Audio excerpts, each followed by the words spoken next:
Владимир Путин поручил руководителям отдельных регионов, в списке есть Коми, проанализировать причины и обратить внимание на рост заболеваемости новой коронавирусной инфекции, в том числе лиц старше 65 лет, а также на рост смертности от коронавируса на дому.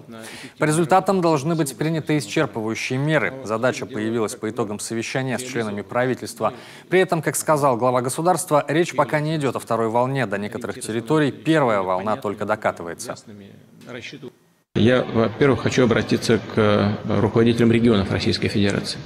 Мы отслеживаем ситуацию в каждой территории, помогаем и будем помогать. Но не забывайте, пожалуйста, о своей ответственности, о том, что нужно сделать в ближайшее время. Если нужно разворачивать дополнительные койки, значит, нужно это делать. Если есть необходимость что-то перепрофилировать, не хотелось бы, конечно, потому что нужно осуществлять работу в текущем режиме.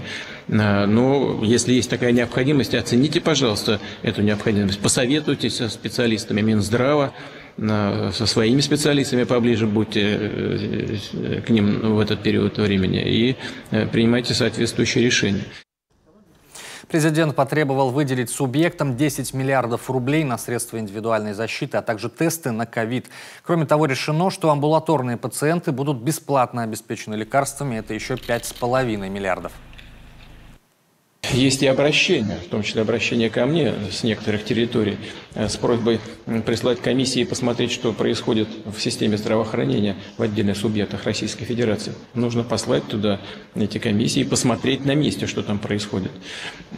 Я уверен, что мы, конечно, без всяких сомнений, вот и с теми сложностями, с которыми сталкиваемся сейчас, мы, безусловно, справимся. Но я хочу обратиться и к правительству Российской Федерации, ко всем коллегам, которые профессионально этим занимаются. Хочу обратиться к руководителям субъектов Федерации.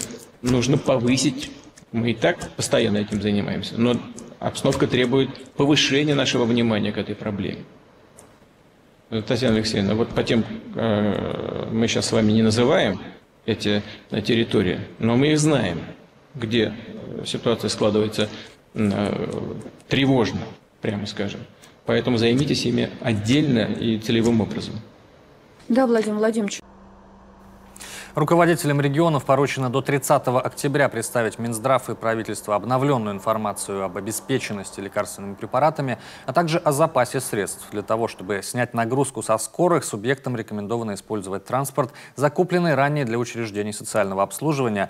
Теперь и на нем можно будет перевозить пациентов и медработников.